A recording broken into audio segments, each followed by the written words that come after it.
আমার, আপনার নবী আমার নবী ইন্তেকাল করেছে।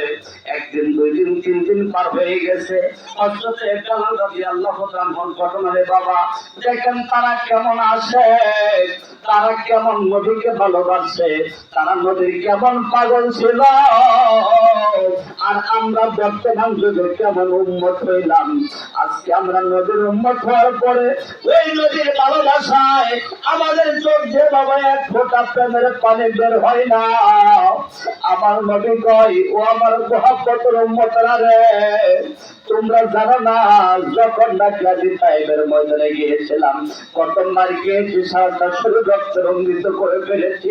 উহুদের ময়দানে চলে গেছি, চন্দন মোবারক শহীদ করে ফেলেছে। ওই কাফের মুশরিকরা মানে আমাকে আঘাত করেছে, আমার সারাটা শরীর রক্তে রঞ্জিত হয়ে গেছে। তারপরেও আমার জবান থেকে একটা কথা বলতে পারি নাই, ইয়া রব্বি হাবলি উম্মতি, ইয়া রব্বি হাবলি উম্মতি, ইয়া রব্বি হাবলি উম্মতি। জবানটা খুলে দিয়ে বলেন মারহাবা।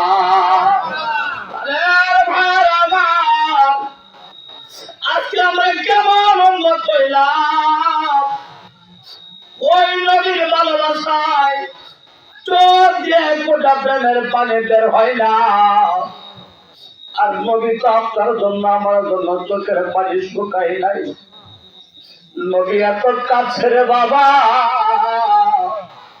আজকে ওই নবীর ভালোবাসায় একটু চোখের পানি ছেড়ে দিবেন। নবীর ভালোবাসায় কাঁদবেন না বাবা। যদি নবীর ভালোবাসায় এক ফোঁটা চোখের পানি ফেলে দিতে পারো, আমার নবী বলেন, ও মুহাম্মতের উম্মতরা রে, তোমাদের ভয় নাই ইহকালে, ভয় নাই পরকালে। বলেন মারহাবা। আমরা কান্দি না রে বাবা, আমরা কান্দি না। নবীর আশিকদের কান্না পানি চোখ থেকে শেষ হয় না। আশিকদের চোখ থেকে নবীর ভালোবাসায় ওই চোখ থেকে পানিগুলো শুকায় না রে বাবা। হযরত বেলাল রাদিয়াল্লাহু তাআলা 3 দিন যাবত ওই মসজিদে নববীর মুয়াজ্জিন ছিলেন, ইসলামের প্রথম মুয়াজ্জিন ছিলেন বাবা। হযরত বেলাল রাদিয়াল্লাহু তাআলা আযান দেয় না। একদিন, দুই দিন, তিন দিন পার হয়ে গেছে। এবার যখন হযরত বেলাল আযান দেয় নাই, হযরত আবু বকর, ওমর, ওসমান সহ অনেক সাহাবায়ে কেরামরা রিকোয়েস্ট করে, অনেক সাহাবারা বলে আযান দাও, আযান দাও। হযরত বেলাল আযান দেয় না। হযরত বেলাল শুধু আপনার নবী আমার নবীর ভালোবাসায় নবীর রওজা মুবারকের চোখের পাশে করতে থাকে আর চোখের পানি জড়ায় জড়ায় কাঁদতে থাকে। ইয়া রাসূলুল্লাহ, ইয়া হাবিবাল্লাহ, নবী গো, ও নবী, আপনি আমি বেলালকে একেবারে কার কোথায় নবী আপনি লুকাইলেন? আপনি নবী কোথায় লুকাইলেন? আপনি নবী দেখা দেন, আপনি নবী দেখা দেন। বেলালের দুনিয়ার কোনো খেয়াল নাই। 3 দিন পার হয়ে গেছে, বেলাল আযান দেয় না।